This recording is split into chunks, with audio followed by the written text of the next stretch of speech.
یہ اللہ کی رحمتوں کا موسم بہار ہے اور اہل ایمان کے لیے کرم نوازیوں، رحمات، برکات اور انوار کا لوٹ سیل میلہ ہے، جس میں گناہ گاروں کی بخشش و مغفرت کا ساماں ہوتا ہے اور اللہ ماہ صیام کی ہر شب کو گناہ گار جہنم کی آگ سے آزاد فرماتا ہے۔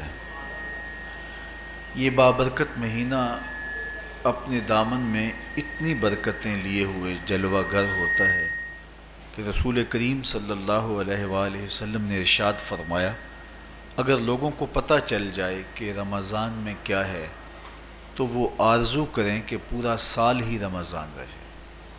اتنی برکتیں اور اتنی رحمتیں اللہ نے اس مبارک مہینے کے دامن میں ڈال دی ہیں۔ میں نے جو آپ کے سامنے آیت کریمہ تلاوت کی ہے، اس میں بھی اس مفہوم کو بیان فرمایا گیا کہ اے ایمان والو، تمہارے اوپر روزے فرض کیے گئے ہیں جس طرح تم سے پہلوں پہ فرض کیے گئے تھے۔ یا ایھا الذین آمنوا کتب علیکم الصیام کما کتب علی الذین من قبلکم۔ کیوں فرض کیے گئے؟ وجہ کیا ہے؟ لعلکم تتقون، تاکہ تم متقی بن جاؤ، تم پرہیزگار بن جاؤ۔ تو روزے کی فرضیت کا نتیجہ تقوی کا حاصل ہونا ہے، اتقاء کی دولت کا نصیب ہونا ہے۔ تو اس آیت کریمہ میں تین چیزیں بیان کی گئی۔ سب سے پہلی، اے ایمان والو، تمہارے اوپر روزے فرض کیے گئے۔ پھر دوسری بات، جس طرح تمہارے سے پہلوں پہ فرض کیے گئے۔ اور تیسری بات، تاکہ تمہیں تقوی کا نور نصیب ہو، تمہیں اتقاء کی دولت نصیب ہو۔ تو ایک تو روزے کی فرضیت کا حکم دیا گیا، اور دوسرا یہ تسلی دی گئی کہ یہ بھوک اور پیاس کی شدت تمہیں ہی نہیں کاٹنا پڑے گی، تم سے قبل بھی لوگ یہ عبادت کرتے رہے ہیں اور وہ اس مشکل عبادت سے تقوی کو حاصل کرتے رہے ہیں، اور تمہیں بھی ہم اس راستے سے تقوی نصیب کرنا چاہتے ہیں۔ علامہ حقی علیہ رحمہ نے لکھا ہے کہ ملک تحمور الثالث، یہ حضرت آدم علیہ السلام کی اولاد سے تیسرا بادشاہ گزرا ہے، اس کے زمانے میں قحط پڑ گیا تھا، تو اس نے اپنی قوم کو یہ حکم دیا کہ ایک وقت کا کھانا آپ کھا لیں اور ایک وقت کا کھانا بچائیں اور وہ قحط زدہ علاقوں میں بھیجیں۔ تو قوم نے اس حکم کو بصر و چشم قبول کیا اور ایک وقت کا فاقہ کاٹ کے اپنے ان بھائیوں کے لیے وہ کھانا بھیجتے جو قحط میں مبتلا تھے۔ قوم کی یہ ادا اللہ کو پسند آ گئی اور وقت کے نبی پر وحی کی گئی کہ تمہارے اس عمل کو ہم عبادت قرار دیتے ہیں۔ تو حضرت آدم علیہ السلام کے بعد متصل ہی یہ عبادت فرض کی گئی، اور پھر جتنی بھی ملتیں، قومیں اور امتیں آئیں، ان میں روزے کی تحسین کی گئی اور روزے کی تلقین کی گئی۔ پرانی جتنی بھی کتابیں ہیں، اناجیل ہیں، تورات ہے، اس میں روزہ داروں کی تعریف موجود ہے۔ اور حضور علیہ السلام جب اس دنیا پہ تشریف فرما ہوئے تو آقا کریم روزے کی فرضیت سے پہلے بھی روزے رکھتے تھے۔ ویسے روزہ سن 2 ہجری کو فرض ہوا ہے، شعبان المعظم کے مہینے میں، لیکن اس سے قبل بھی ایام 20 کے حضور روزے رکھتے تھے، اور اس کے علاوہ بھی مختلف ایام میں اللہ کے محبوب روزے رکھتے تھے۔ روزے کی فرضیت کے بعد حضور علیہ السلام کی زندگی میں کل 9 رمضان آئے ہیں، جس میں 7 29 کے تھے اور 2 30 کے تھے۔ یہ بات ذہن میں رکھیے گا کہ روزے 29 ہوں ثواب پھر بھی 30 کا ہی دیا جاتا ہے. تو زیادہ تر جو رمضان المبارک کے مہینے ہوتے ہیں وہ 29 کے ہوتے ہیں، 30 کے کم ہوتے ہیں. حضور کی زندگی میں 9 میں سے 7 جو ہیں وہ 29 کے ہوئے ہیں اور 2 30 کے ہوئے ہیں، تو ثواب پورے 30 کا ہی ہے. بعض لوگوں کو زیادہ ہی مسئلہ ہوتا ہے، 29 ہو جائیں تو یہ اللہ کا کرم ہے کہ روزہ رکھنا بھی نہیں پڑا اور 30ویں کا ثواب بھی مل گیا، لیکن وہ شور مچا دیتے ہیں کہ یہ روزہ کھا گئے ہیں. میرا نہیں خیال کہ کسی کو اپنے ذمے اتنی بڑی امت کا بوجھ لینے کی پریشانی ہو اور وہ خام خواہ ایک روزے کے لیے پوری امت کا بوجھ اپنے کندھوں پہ ڈال لے. تو 29 روزے ہوں یا 30 ہوں، اللہ ثواب پورے 30 کا ہی عطا کرتا ہے. روزہ اللہ تعالیٰ جل شانہ کی رضا اور اس کی محبت کے حصول کا ذریعہ ہے، اور اس کا عملی نتیجہ جو اس آیت کریمہ میں بیان کیا گیا وہ تقوی ہے. لعلکم تتقون، روزہ اس لیے فرض کیا گیا کہ تمہیں تقوی نصیب ہو جائے، اتقاء کی دولت نصیب. اب سوال یہ ہے، کیا تقوی بھوک اور پیاس سے حاصل ہوتا ہے؟ پیاس کاٹنے سے، بھوک کاٹنے سے کیا تقوی نصیب ہو جاتا ہے؟ صبح سے لے کر شام تک روزہ رکھنے کی تلقین کی گئی. یہاں ناروے میں اور مختلف ممالک کے اندر 20 گھنٹے کا روزہ ہے، اور ہمارے بھی یہاں 16-17 گھنٹے مسلسل شدت کی گرمی میں بھوک اور پیاس کاٹنا ہوتی ہے. اتنا طویل دورانیہ جو بھوک اور پیاس کاٹی ہے، اس کا مقصد رزق بچانا نہیں ہے، بلکہ وَيُزَادُ فِيهِ رِزْقُ الْمُؤْمِنِ، ماہ سیام میں مومن کا رزق بڑھ جاتا ہے. آپ اپنا بجٹ دیکھ لیجئے، باقی مہینوں کی نسبت ماہ سیام میں آپ کے اخراجات زیادہ ہوتے ہیں اور کشادگی ہوتی ہے. تو یہ کوئی خوراک بچاؤ مہم نہیں ہے، بلکہ رزق تو بڑھ جاتا ہے، لیکن اس کے باوجود 20 گھنٹے، 17 18 گھنٹے پیاس اور بھوک کاٹنا، اس کا کوئی مقصد ہے تو وہ مقصد قرآن نے بیان کیا کہ اس کے نتیجے میں تمہیں اتقاء کی دولت ملے گی، تمہیں تقوی کا نور نصیب ہوگا. سوال یہ کھڑا ہوا، کیا بھوک اور پیاس کاٹنے سے تقوی مل جاتا ہے؟ تو اس کو سمجھنے کے لیے ایک مختصر تمہید سمجھنا ہوگی، اور وہ یہ کہ ہمارے 2 دشمن ہیں جو ہمیں جادہ مستقیم سے ہٹانے کے لیے دن رات کوشاں ہیں. ایک شیطان اور دوسرا نفس. یہ 2 دشمن ہیں جو ہماری متاع عمل، ہمارا خلوص، ہماری للہیت، ہمارا باطن لوٹنے کے لیے ہر وقت مستعد اور فعال رہتے ہیں.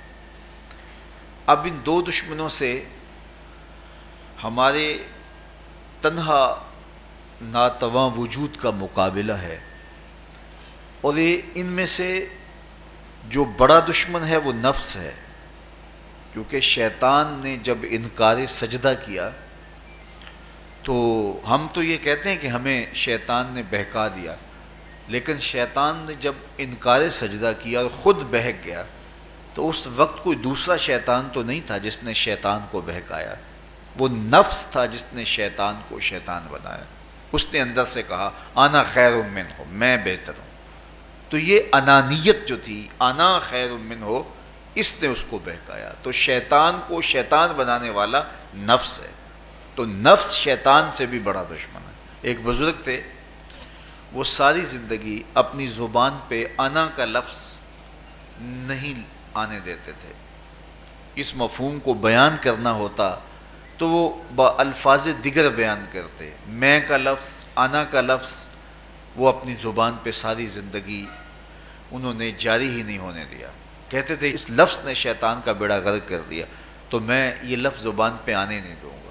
اچھا، بندے بھی بڑے عجیب ہوتے ہیں. کسی نے کہا لو ان کی زبان پہ یہ لفظ آتا کیوں نہیں، میں جاتا ہوں اور ان کی زبان پہ یہ لفظ آئے ہی آئے. چلے گئے. بزرگ تشریف فرما تھے، نماز کا وقت قریب ہو رہا تھا. حضرت ایک مسئلہ پوچھنے آیا ہوں. کہا پوچھئے. شیطان کو کس چیز نے برباد کیا؟ حضرت آپ تو بولیں گے کہ میں نے، آنا نے، تو کہوں گا جیسے بھی ہوا ان کے زبان پہ لفظ میں تو آ ہی گیا نا. تو وہ بزرگ بھی بڑے سیانے تھے، اس کی نیت کا کھوٹ سمجھ گئے. فرمانے لگے بیٹا نماز کا وقت ہو گیا ہے، نماز پڑھ لیتے ہیں پھر اس پہ بات ہوتی ہے. نماز ہوئی، سلام پھرا تو خود ہی فرمانے لگے کسی نے کہا تھا کہ شیطان کو کس چیز نے برباد کیا، جواب دینا چاہ رہا ہوں کس نے پوچھا تھا، جھٹ کھڑا ہو گیا میں نے. کہا اسی چیز نے اس کا بیڑا غرق کر دیا. تو جو نفس تھا وہ شیطان کو شیطان بنانے والا ہے. تو ہمارے ساتھ نفس بھی لگا ہوا ہے، ہمارے پیچھے شیطان بھی لگا ہوا ہے. شیطان بھی بڑا مکار دشمن ہے، چھوٹا دشمن یہ بھی نہیں ہے. یہ ہماری متاع عزیز کو، متاع ایمان کو، متاع عمل کو، متاع خلوص کو لوٹنے کے لیے دن رات مستعد اور فعال رہتا ہے. اللہ کے محبوب نے فرمایا الشیطان جاسم علی قلب ابن آدم فاذا ذکر اللہ خانسہ واذا غفل وسوسہ. شیطان اولاد آدم کے دل پہ قبضہ جما کے بیٹھ جاتا ہے. جب یہ اللہ کا ذکر کرتا ہے تو بھاگ جاتا ہے، اور جب یہ اللہ کے ذکر سے غافل ہوتا ہے تو یہ وسوسہ اندازی کرتا ہے. تو شیطان اولاد آدم کے دل پہ قبضہ جماتا ہے. اسے پتہ ہے کہ دل قابو میں آ گیا تو پورا بدن قابو میں آ گیا، چونکہ میرے اعضائے بدنیاں میرے دل کے تابع ہیں. موسم اچھا ہے، رت سہانی ہے، صحن چمن میں پھول کھلے ہیں، لیکن میرا دل نہیں چاہ رہا تو ٹانگیں جنبش ہی نہیں کریں گی. مرغن غذائیں سامنے پڑی ہیں اور آپ کا تقاضا ہے کہ جناب لے لیجئے، لیکن میرا جی نہیں چاہے گا تو ہاتھ جنبش نہیں کریں گے. آسمان ستاروں اور کہکشاؤں سے بھرا ہوا ہے، جی نہیں چاہے گا تو نظر نہیں اٹھے گی. آپ سماعتیں بچھائے بیٹھے تھے، جی نہیں چاہے گا زبان نہیں بولے گی. تو پورے آزاد دل کے تابع ہیں، اور اگر دل شیطان کے تابع ہو گیا، اس کے ہتھے چڑھ گیا، تو پھر اعضاء وہی کریں گے جو شیطان چاہے گا. اور اگر یہ دل مالک کی محبت سے سرشار ہوگا تو پھر دل جو چاہے گا وہی اعضاء کریں گے. تو دل اللہ کی نافرمانی کی چاہت ہی پیدا نہیں ہونے دے گا، تو اعضائے بدنیاں کا رخ بھی اللہ کی رضا کے حصول کے لیے ہوگا. تو شیطان بھی قبضہ دل پہ جماتا ہے اور دل کو قابو میں کر کے حضرت انسان کا بیڑا غرق کرتا ہے. اللہ تعالیٰ کا کرم یہ ہوا اذا جاء رمضان سلسلۃ الشیاطین. اللہ کے محبوب علیہ السلام ارشاد فرماتے ہیں جب ماہ صیام آتا ہے تو شیاطین جکڑ دیے جاتے ہیں، جنت کے دروازے کھول دیے جاتے ہیں، جہنم کے دروازے بند کر دیے جاتے ہیں. اب ہمارے دو دشمن تھے، ایک نفس اور دوسرا شیطان. دونوں کے مقابلے میں ناتواں اور کمزور جان کو مقابلے میں آنا پڑتا تھا. لیکن جب ماہ صیام آیا، یہ ماہ انور آیا، تو ہمارے دو دشمنوں میں سے ایک دشمن باندھ دیا گیا. اب ہمارا مقابلہ صرف ایک دشمن سے رہ گیا. دیکھیے ماہ رمضان آتا ہے تو مسجدوں کے در کشادہ ہو جاتے ہیں، لوگوں کا رجحان دین کی طرف ہوتا ہے. جو 5 نمازیں بھی نہیں پڑھتے ہوتے ان کو تراویح میں بھی کھڑا ہوتا دیکھتے ہیں. اہتمام ہوتا ہے، نیکی کا، صدقہ و خیرات کا ماحول پیدا ہوتا ہے. ایسا کیوں ہے کہ شیطان بن گیا، لیکن اس کے باوجود نظر بھٹک رہی ہے، خیالوں میں آوارگی ہے اور رشوت کا بازار گرم ہے. کیوں کہ ابھی نفس موجود ہے. تو نیکی کا جو ماحول پیدا ہوا یہ شیطان کے بن جانے کی وجہ سے، اور برائی کا ماحول اب بھی موجود ہے یہ نفس کے موجود ہونے کی وجہ سے. تو ہمارے دو دشمن ہیں جو ہمیں زیادہ مستقیم سے ہٹاتے ہیں، ایک شیطان اور دوسرا نفس. اب جب ماہ صیام آیا تو شیطان باندھ دیا گیا. اب ہمارا مقابلہ صرف نفس سے ہے، اور یہ نفس شیطان سے بھی بڑا دشمن ہے. شیطان کو شیطان بنانے والا نفس ہے، اور وہ ہمارے ساتھ جڑا ہوا ہے. ماہ صیام میں شیطان تو بند گیا لیکن نفس نہیں بندھا. اب ہمیں اپنے نفس کو کمزور کر کے اور اپنی فتح حاصل کرنی ہے اور تقوی کی منزل کو پانا ہے. اب شیطان تو اللہ نے باندھ دیا، اب نفس کو کیسے باندھیں؟ تو آئیے نفس کی بندش کیسے ہوگی یہ کسی ایکسپرٹ سے پوچھیں گے کہ یہ کیسے اس کو باندھیں گے، اس کو کیسے قابو میں کریں گے. تو کسی ایسے شخص سے پوچھیں جو اس شعبے کا ماہر ہو. تو علامہ اقبال کے مرشد ملا جلال الدین رومی علیہ رحمہ کہتے ہیں آؤ تمہیں میں ایک معالج کا پتہ دیتا ہوں جو تمہیں اس بیماری کا علاج بتائے گا. اور اس کی بندش کے طریقے بتائے گا۔ شیخ رومی علیہ رحمہ فرماتے ہیں ہفت شہر عشق را اتار گشت ما ہنوز اندر خم یک کوچام۔ عشق کے ساتوں شہر شیخ فرید الدین اتار گھوم چکے ہیں، اور میرے جیسا شخص عشق کے پہلے شہر کی پہلی گلی کے کونے پہ کھڑا ہے۔ اب اندازہ کیے کہ جن کا پتہ حضرت ملا جلال الدین رومی دے رہے ہیں وہ کس بلند مرتبے پہ فائز المرام ہے۔ فرمایا کہ وہ عشق کے ساتوں شہر گھوم چکے ہیں اور میں پہلے شہر کی پہلی گلی کی نکر پہ کھڑا ہوں۔ اب شیخ فرید الدین علیہ رحمہ سے پوچھئے کہ شیطان تو بند گیا، اب نفس کا وبال ہمارے اوپر پڑ رہا ہے اور ہم اس کے باوجود ماہ صیام کے اندر گناہوں میں منہمک ہیں، تو ہمیں بتایا جائے کہ اس نفس کا علاج کیسے کیا جائے۔ ہمیں آپ کا پتہ بتایا گیا ہے۔ تو شیخ فرید الدین اتار بولے نفس نتواں کشت اللہ باسے چیز بات گوئم یاد گیرش اے عزیز۔ نفس نہیں مرتا، لیکن اگر تین اسلحے تیرے پاس ہوں تو یہ ٹھہر بھی نہیں سکتا۔ وہ تین اسلحے کون سے ہیں؟ خنجر خاموشی و شمشیر جو، نیزائے تنہائی و ترک ہجو۔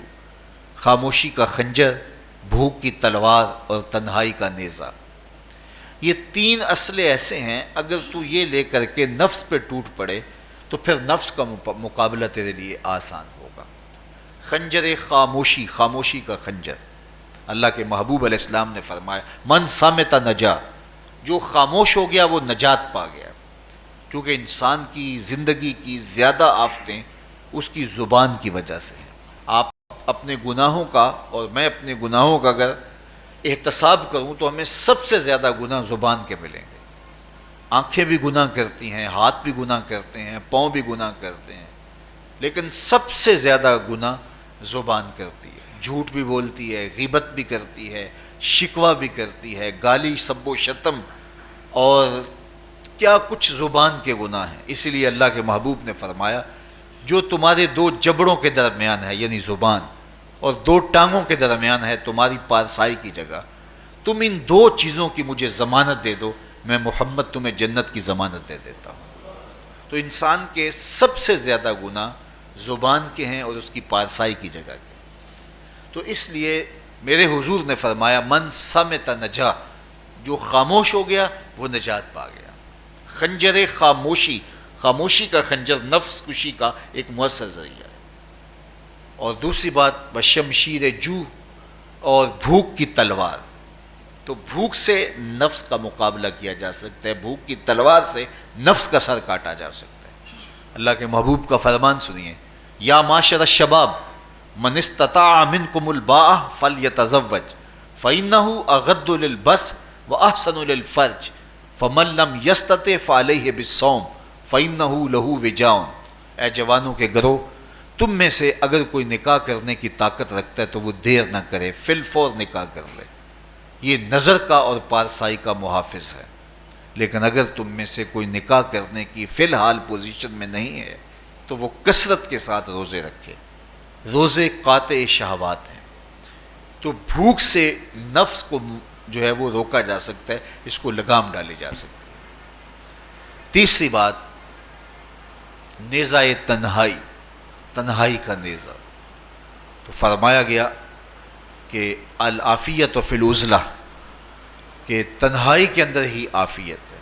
جب مجلسوں میں غیبت کی بدبو پھیلتی ہو اور چغلی کا ماحول معاشرے کا جزو لا ینفک بن جائے اور مجالس کے اندر نظروں کی پاکیزگی کا قائم رہنا مشکل ہو جائے اور انسان کی زندگی کے اندر گناہوں کا بہت بڑا سبب مجلسی زندگی ہو تو پھر اس سے تنہائی بہتر ہے۔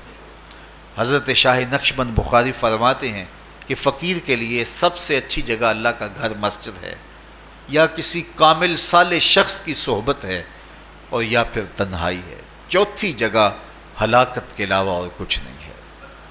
ہمیں اپنے کاروبار میں، اپنے معاملات میں، اپنی ملازمتوں میں جانے کی تلقین کی گئی تو وہاں یہ تلقین کی گئی کہ دیر سے جاؤ جلدی واپس آ جاؤ، اور مسجد میں جاتے ہوئے تلقین کی گئی کہ جلدی جاؤ اور دیر سے واپس آؤ۔ لیکن ہم مسجد کے دروازوں پہ جب دور موجود میں رش دیکھتے ہیں کہ لوگ بہت جلدی نکلنا چاہتے ہیں، حتیٰ کہ کندھوں سے کندھے ٹکرا رہے ہوتے ہیں کہ جلدی سے باہر نکل جائیں، حالانکہ وہ عافیت کی جگہ ہے، 2 منٹ زیادہ بھی ہو جائیں تو کوئی حرج نہیں ہے۔ اور ایسے لوگوں کو بھی نکلنے میں جلدی کرتے ہوئے دیکھا ہے کہ لگتا تو یہ تھا کہ شاید یہ انہوں نے کسی ضروری کام پہ جانا ہے، لیکن باہر نکل کے بازار میں پھٹے پہ بیٹھے تھے اور مسجد سے نکلنے کی جلدی بہت تھی۔ تو مسجد میں جلدی جاؤ اور دیر سے واپس آؤ، اور بازار میں دیر سے جاؤ اور جلدی واپس آؤ، لیکن ہمارے رویے اس کے برعکس ہو گئے۔ تو تنہائی میں عافیت ہے، خاموشی میں عافیت ہے، اور بھوک میں عافیت ہے، اور یہ ساری چیزیں روزے میں میسر ہیں۔ فرمایا تم سے اگر کوئی شخص الجھے، بحث کرے، لڑائی کرنا چاہے تو تم اسے کہو انی صائم، میں نے روزہ رکھا ہوا ہے۔ اسی طرح جو ہے وہ روزے سے آپ کو یکسوئی ملے گی، قرآن مجید کی تلاوت کا ماحول ہوگا، اور تم بھوک کاٹو گے، اور یہ تینوں چیزیں تمہارے نفس کو کمزور کرنے والی ہیں۔ شیطان بند گیا، نفس کمزور ہو گیا، اور جب نفس کمزور ہو گیا، کمزور ہوتا ہے، یہ نفس مرتا نہیں ہے۔ یہ تو کوئی ہے باج فقیراں کسے نہیں ماریا، باہو ظالم چور اندر دا، یہ اندر والا چور جو ہے وہ اتنی آسانی سے قابو آتا ہی نہیں ہے، یہ پھر سر اٹھا لیتا ہے۔ اس کو جتنا کچلو، یہ کچھ عرصے کے بعد تھوڑی سی خوراک ملتی ہے تو پھر سر اٹھا لیتا ہے۔ حضرت بایزید بستامی کہتے ہیں میں نے اپنے نفس کو ایک دن کہا کہ میں تجھے خوراک بھی نہیں دیتا اور تو پھر بھی موٹا تازہ ہے، تو میرے نفس نے مجھے کہا کہ اے بایزید جب تم بازار سے گزرتے ہو تو لوگ انگلیاں اٹھا اٹھا کہتے ہیں یہ بایزید جا رہا ہے، یہ بایزید جا رہا ہے، تو مجھے میری غذا اور خوراک اس سے مل جاتی ہے۔ تو یہ خوراک ہوتی ہے نفس کی۔ تو نفس بہت ظالم ہے اور ساری زندگی اس سے لڑتے ہوئے گزرتی ہے۔ وہ کسی نے کہا تھا نا تمام عمر طوفان سے کھیلتے گزری، نیا کے ڈوبنے کا ڈر بھی رہا۔ تو یہ ساری زندگی اس طرح ٹکراتے ہوئے سے گزرتی، لیکن جب کمزور ہو جائے تو پھر یہ شیطان کو جو ہے وہ موقع نہیں دیتا ہے۔ لیکن اگر نفس اگر ماہ صیام میں ہمارا کمزور نہ ہوا، صرف ہم نے بھوک ہی کاٹی اور باقی اپنے معمولات وہی رکھے، تو میرے حضور نے فرمایا جس نے جھوٹ اور برے کام نہیں چھوڑے اور جھوٹے کام ترک نہیں کیے، اس کے بھوکا اور پیاسا رہنے کی اللہ کو کوئی ضرورت نہیں ہے۔ روزہ تو ایک مشق تھی، یہ تو باطن کی تطہیر کا ایک ذریعہ تھا، یہ تو من کی تہذیب کا ایک ذریعہ تھا، یہ تو نفس کی شر سے اپنے آپ کو بچانے اور شیطان کے مکر و فریب سے بچانے کا ایک ذریعہ تھا۔ دیکھیے شیطان بند جاتا ہے ماہ صیام میں، حدیث واضح ہے، لیکن نفس موجود رہتا ہے۔ اگر نفس کمزور ہو گیا تو شیطان چھٹ کے بھی کچھ نہیں کرے گا، کیونکہ شیطان باہر کا دشمن ہے، نفس اندر کا دشمن ہے۔ جب تک اندر والا دشمن ساتھ نہیں دیتا، باہر والا دشمن کچھ نہیں کر سکتا۔ ہمارے دیہاتوں میں چوری ہو جائے تو بوڑھے بزرگ سر جوڑ کے بیٹھ جاتے ہیں کہ چور کہاں سے آیا، کیسے آیا، تو ایک نقطے پہ سارے متفق ہوتے ہیں کہ اندر کا کوئی بھیتی ضرور موجود ہے۔ اگر اندر کا کوئی بھیتی موجود نہیں ہے تو چور باہر سے آ کے حملہ آور ہو ہی نہیں سکتا ہے۔ تو شیطان باہر کا چور ہے، نفس اندر کا بھیتی ہے، اور اگر یہ اندر والا باہر والے کا ساتھ نہ دے تو شیطان انسان پر حملہ آور ہو ہی نہیں سکتا۔ اس لیے اس کو قابو کر لیں، اس کو رام کر لیں، تاکہ شیطان چھٹنے کے باوجود بھی جو ہے وہ ہمارے اوپر حملہ آور نہ ہو سکے۔ ورنہ وہ تو پیچ و تاب کھا رہا ہے کہ یہ جو تم نمازیں پڑھتے ہو، سروں پہ ٹوپیاں تم نے پہنی ہیں اور بڑے شریف بن کے مسجد میں جا رہے ہو، ذرا چھٹ لوں عید کے دن ہی جو ہے وہ تمہارا سارا کیا دھرا برباد نہ کیا تو مجھے شیطان نہ کہنا۔ تو وہ سب کچھ برباد کر دیتا ہے اگر ہمارے نفس کی تہذیب نہیں ہوتی۔ تو یہ اللہ نے ایک ہمیں موقع دیا ہے، پورا ایک مہینہ ہے، ایک ورکشاپ ہے باطن کی تطہیر کے لیے اور ایک اندر کی پاکیزگی کے لیے ہمیں ایک موقع فراہم کیا گیا ہے، اور اس سے ہم بھرپور فائدہ حاصل کریں۔ قرآن مجید کی کثرت کے ساتھ تلاوت، صلاۃ التراویح میں شمولیت اور خاموشی کا اختیار کرنا، اور جو ہے وہ اللہ کے ذکر فکر کی طرف متوجہ رہنا اور بھوک کاٹنا، اس کا عملی نتیجہ یہ ہوگا کہ اتقاء کی دولت نصیب ہوگی۔ دیکھیے ماہ صیام میں ہمیں ان کاموں سے بھی روک دیا گیا جو کہ کام جائز تھے، کھانا پینا اور جو ہے وہ اپنی منکوحہ سے جنسی تعلق، یہ تو وہ امور تھے کہ جو جائز تھے، مشروع تھے، لیکن اوقات روزہ میں ان جائز کاموں سے بھی ہمیں روک دیا گیا۔ اس فلسفے کو ہمیں سمجھنا ہوگا کہ جو کام شریعت میں جائز تھے، مشروع تھے، روزہ ان سے بھی رک جانے کا نام ہے۔ اور جو چیزیں شریعت میں جائز ہی نہیں ہیں، جھوٹ بولنا ہے، غیبت کرنا ہے، بد نگاہی ہے اور دیگر برے اعمال ہیں، تو یہ چیزیں تو روزہ نہ بھی ہو پھر بھی ناجائز ہیں۔ تو جو چیزیں جائز تھی روزے میں ان سے بھی منع کر دیا گیا، اور جو چیزیں ناجائز ہیں تو اگر کوئی شخص ان چیزوں سے نہیں رکتا تو پھر اس نے روزہ کیا رکھا؟ ایک بندہ بھوک کاٹتا ہے لیکن جھوٹ بولتا ہے، ایک بندہ پیاس کاٹتا ہے لیکن غیبت کرتا ہے، ایک بندہ صبح سے شام تک نہ کچھ کھاتا ہے نہ کچھ پیتا ہے لیکن رشوت لیتا ہے، پھر مجھے بتائیے اس نے روزہ کیا رکھا؟ روزہ تو ایک مشق تھی کہ جو چیزیں جائز تھی ان سے بھی منع کر دیا گیا، ان سے بھی روک دیا گیا، اور جو ناجائز تھی وہ تو پہلے ہی ناجائز تھی، روزے کے بغیر بھی ناجائز تھی۔ تو اس لیے روزہ ایک مشق ہے۔ ہمارے سامنے مرغن غذا موجود ہے، ہمارے پاس سامنے ٹھنڈا مشروب موجود ہے، اور ہمیں مشق کرنے کی تلقین کی گئی کہ تمہیں بھوک ہے، شدت کی پیاس ہے، لیکن صبر کر کے دکھاؤ تم نہیں لوگے، یہ تمہاری مشق ہے۔ تو پھر جو حرام ہوگا، اللہ کی طرف سے ممنوع ہوگا، تو اس کو تم کس طرح لوگے جب تمہاری یہ مشق ہو چکی؟ لیکن ہم اس مشق کے اندر ہی جب ان سے نہیں رکیں گے تو پھر ہمارا روزہ ہی نہیں ہوگا، پھر بھوک اور پیاس کاٹنے کے علاوہ کچھ نہیں ہوگا۔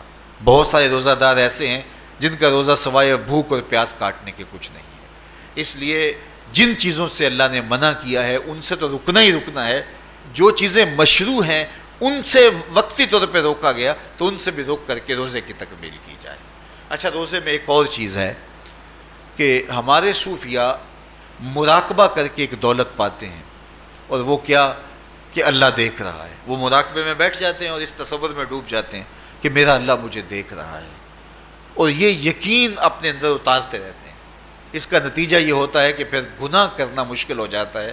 یہ تصور جب بندے کے ساتھ جڑ جاتا ہے کہ میرا اللہ مجھے دیکھ رہا ہے۔ ماہ سیام میں یہ دولت اللہ بانٹ دیتا ہے۔ جو مراقبے سے صوفیاء حاصل کرتے ہیں، اللہ تعالیٰ اس دولت کو اہل ایمان پہ چھڑک دیتا ہے۔ کڑکتی دھوپ، برستی گرمی، زباں کانٹا، ہونٹ خشک، ٹھنڈا پانی دستیاب، دروازہ مقفل، کوئی دیکھنے والا بھی نہیں ہے، لیکن بندہ ایک گھونٹ بھی نہیں پیتا، وضو کرتے بھی احتیاط کرتا ہے کوئی قطرہ حلق سے نیچے نہ اتر جائے، کیوں کہ میرا اللہ مجھے دیکھ رہا ہے۔ جو چیزیں صوفیاء کو مراقبے سے نصیب ہوتی ہیں، ماہ سیام میں اللہ اس دولت کو بانٹ دیتا ہے، چھڑک دیتا ہے، بارش کی طرح وہ دولت برستی ہے، اور یہ تصور ہمارے ساتھ جڑ جاتا ہے کہ میرا اللہ مجھے دیکھ رہا ہے۔ ہم پانی نہیں پیتے، اللہ دیکھ رہا ہے، مرغن غذائیں موجود ہیں کہ اللہ دیکھ رہا ہے۔ تو میں یہ پوچھتا ہوں کہ ہم کھانا نہیں کھاتے کہ اللہ دیکھ رہا ہے، ہم پانی نہیں پیتے کہ اللہ دیکھ رہا ہے، لیکن جب رشوت لے رہے ہوتے ہیں اللہ اس وقت نہیں دیکھتا؟ جب نظر بھٹک رہی ہوتی ہے اللہ اس وقت نہیں دیکھتا؟ جب خیال بہک رہا ہوتا ہے اللہ اس وقت نہیں دیکھتا؟ جب سوچوں میں آوارگی آتی ہے اللہ اس وقت نہیں دیکھتا؟ تو یہ صرف وہ کھانے اور پینے کو ہی دیکھ رہا ہے، باقی امور زندگی کو نہیں دیکھ رہا، اور وہ کیا صرف رمضان میں دیکھتا ہے، غیر رمضان میں نہیں دیکھتا؟ تو یہ جو نور اترا تھا ماہ سیام میں، اس کو اپنے اندر اگر جذب کر لیا جائے تو زندگی سنور جاتی ہے۔ جو مراقبوں سے حاصل ہوتا تھا ماہ سیام میں، وہ میਂہ کی طرح برسا، اور ہم اس کے اپنے اندر سمو لیں، جذب کر لیں، تو نتیجہ یہ ہوگا کہ ہماری زندگی نور نہ لا نور ہو جائے گی۔ اور یہ تصور جب انسان کی زندگی میں جم جائے تو یہ گناہوں سے روکنے کا مؤثر ذریعہ ہے کہ میرا اللہ مجھے دیکھ رہا ہے۔ مجھے بتائیے اس سے بڑا ہیجان انگیز بھی کوئی منظر ہو سکتا ہے کہ حسن کی پتلی ہے، اور جو ہے وہ اس کی ایک ایک ادا اور اشوے سے قیامتیں پھوٹتی ہیں، اور وہ خود جناب یوسف کے سامنے اپنے حسن کو پیش کر رہی ہے، ساتوں دروازے بھی مکفل ہیں، بت کے اوپر بھی کپڑا ڈال لیا، اور زلیخا حضرت یوسف کو خود کہہ رہی ہے تالک یوسف اب تو آ جاؤ نا، ذرا آنکھ اٹھا کے میرے جلوے دیکھو۔ لیکن جناب یوسف کیا بولتے ہیں؟ قال معاذ اللہ، میں اللہ کی پناہ میں آتا ہوں۔ کہا تو 7 دروازے بند کر کے لوگوں کی نظروں سے چھپ گئی، اور موٹا کھیس ڈال کے اپنے زوم میں اپنے اس جھوٹے خدا سے بھی شرم کرتی ہے اور اس سے چھپ گئی، میں اس خدا سے حیا کیوں نہ کروں جو 7ویں کوٹھڑی میں بھی دیکھ رہا ہے۔ پھر اتنی روشنیاں برسی، اتنا یقین برسا کہ گناہ کیا، گناہ کا تصور بھی محال ہو گیا۔ تو مجھے بتائیے کتنا ہیجان انگیز منظر تھا جب حسن قدموں میں بچھنے کے لیے خود بےتاب تھا، اور حضرت یوسف جوان رانا ہیں، جوانی اور شباب پورے بانکپن پہ ہے، اور ادھر حسن مچل مچل کے قدموں میں بچھ رہا ہے، لیکن یہ جذبہ کہ میرا اللہ مجھے دیکھ رہا ہے ایسی رکاوٹ بنتا ہے، قال معاذ اللہ، کہا میں اللہ کی پناہ میں آتا ہوں۔ تو یہ یقین جب بندے کے ساتھ جڑ جاتا ہے کہ میرا اللہ مجھے دیکھ رہا ہے، تو پھر انسان کے لیے گناہ سے بچنا کوئی مشکل نہیں ہوتا۔ گھر میں فاقے ہوں، مشکل میں بندہ پھنسا ہو اور اس کو رشوت مل رہی ہو، تو پھر اپنا ہاتھ روکنا بڑا مشکل ہوتا ہے، بلکتے بچوں کا خیال آتا ہے۔ لیکن جب یہ خیال ہو کہ میرا رب میرا رازق ہے اور میرے اس عمل کو دیکھ رہا ہے، تو پھر بندہ اس کو پرے کا کی حیثیت بھی نہیں دیتا، اور جب وہ پاؤں کی ٹھوکر پہ بھی نہ رکھے تو پھر اللہ فرماتا ہے وَيَرْزُقُهُ مِنْ حَيْثُ لَا يَحْتَسِبُ، تو یہ کر کے دیکھ میں تجھے وہاں سے رزق دوں گا جہاں سے تجھے گمان بھی نہیں ہوگا۔ تو اپنے یقین کو کھڑا کر کے دیکھ، میرے اوپر اعتماد کر کے دیکھ۔ میرے حضور نے فرمایا اللہ پر توکل کرنے کا جو حق ہے اگر تم ادا کرو، وہ تمہیں ایسے رزق دے جیسے پرندوں کو عطا کرتا ہے۔ صبح گھر سے نکلتے ہیں خالی پیٹ ہوتے ہیں، ہمیں تو پتہ ہے دفتر میں جانا ہے، ہمیں تو پتہ ہے دکان پہ جانا ہے، ہمیں تو پتہ ہے فیکٹری میں جانا ہے، ہمیں تو پتہ ہے کہ ہم نے فلاں جگہ جا کے دہاڑی لگانی، لیکن ان کا کوئی کاروبار نہیں ہوتا، کوئی فیکٹری نہیں ہوتی۔ جدھر جی آیا صبح جو ہے وہ اڑان بھر دی، بند توکل پنچھی اڑ دے، خرچ نہ پلے زیرہ ہو، نہ کوئی راس ہے نہ کوئی کاروبار ہے۔ لیکن کبھی ایسا نہ ہوا کہ شام کو خالی پیٹ آئے ہوں۔ تو کہا اگر تم اللہ پہ توکل کر لو، وہ بھی تمہیں ایسے رزق دے جیسے پرندوں کو رزق عطا کرتا ہے۔ پرندوں میں سے ایک پرندہ ہے ہنس، یہ سچے موتی کھاتا ہے، اور آپ پنساری کے پاس موتی لینے جائیں تو ہزاروں روپے تولے کے ماشے کے حساب سے آپ لیں تو پھر بھی آپ سوچتے ہیں کہ پتہ نہیں یہ خالص دیے یا نہیں دیے۔ وہ اتنے نایاب اور کامیاب ہیں کہ آپ ماشوں اور تولوں میں خریدتے ہیں اور پھر بھی آپ کو شک رہتا ہے کہ یہ خالص ہیں یا کہ نہیں۔ اور ہنس کھاتا ہی وہ ہے، اور دنیا پر ایک نہیں لاکھوں کروڑوں ہنس ہیں، اور روزانہ صبح و شام کھاتے ہیں اور پیٹ بھر کے کھاتے ہیں، اور اللہ انہیں روز عطا بھی کرتا ہے۔ تو یہ مالک وہ ہے، رازق ہے۔ جب اس پہ توکل اور اس پہ یقین پیدا ہو جاتا ہے تو پھر مشکل نہیں رہتا، پھر آسانی پیدا ہو جاتا ہے۔ تو روزوں میں اللہ تعالیٰ یہ یقین دیتا ہے کہ وہ مجھے دیکھ رہا ہے، بندہ یہ تیقن پیدا کر لیتا ہے کہ میرا اللہ مجھے دیکھ رہا ہے۔ بعض کا چھوٹے بچے روزہ رکھ لیتے ہیں تو مائیں بے چین ہو جاتی ہیں، جب دوپہر کے وقت پھول جیسے بچے کملا جاتے ہیں تو مائیں انہیں بند کمرے میں کوئی کھانا یا کوئی ٹافی یا کوئی اور چیز یا چاکلیٹ دیتی ہیں کہ بیٹے یہ کھا لو، تو وہ بچے نہیں کھا رہے ہوتے تو مائیں کہتے ہیں پتر کھا لو کوئی نہیں دیکھ رہا، تو وہ بچے بھی کہتے ہیں اللہ دیکھ رہا ہے۔ تو وہ جو صوفیاء کو مراقبوں سے ملتا ہے وہ ایک بچے کو بھی نصیب ہو رہا ہے کہ میرا اللہ مجھے دیکھ۔ یہاں ایک اور بھی تسلی ہے، ہم ہزار گناہ گار سہی، ہم ہزار سیاہ کار سہی، لیکن ہمارا رب پہ کتنا یقین ہے رمضان میں پتہ چلتا ہے کہ اس ذات پہ ہمارا کتنا تیقن ہے، کتنا یقین ہے، جس کو دیکھا نہیں، چھوا نہیں، بات نہیں ہوئی، جو تصور خیال کی حدود سے بھرا ہے، اتنا یقین ہے کہ ہم پانی نہیں لیتے، کھانا نہیں لیتے کہ میرا اللہ مجھے دیکھ رہا ہے۔ کاش کہ اس کو ہم اپنی پوری زندگی میں پھیلا لیں، اور اس کو زندگی میں جب ہم طاری کر لیں گے تو پھر گناہ کرنا محال اور ناممکن ہو جائے گا، اور زندگی نور علی نور ہو جائے گی، اور یہی تقوی کا حصول ہے۔ تو فرمایا اے ایمان والو، تمہارے اوپر روزے فرض کر دیے گئے جس طرح تم سے پہلوں پہ فرض کیے گئے تھے، لعلکم تتقون، تاکہ تم متقی بن جاؤ، تاکہ تم پرہیزگار بن جاؤ۔ حضرت سلمان فارسی رضی اللہ تعالیٰ عنہ سے مروی ہے کہ جب شعبان کی 29 تاریخ ہوتی تو اللہ کے محبوب ہمیں خطبہ ارشاد فرماتے، اس میں رمضان المبارک کے فضائل بیان کرتے اور کہتے تمہارے پاس ایک شہر عظیم عزت اور عظمت والا مہینہ آ رہا ہے، جس کا ہر دن باقی سال کے دنوں سے افضل ہے، جس کی ہر رات باقی سال کی راتوں سے افضل ہے، اور اس میں ایک رات ایسی ہے لیلۃ القدر جو 1000 مہینے سے بہتر۔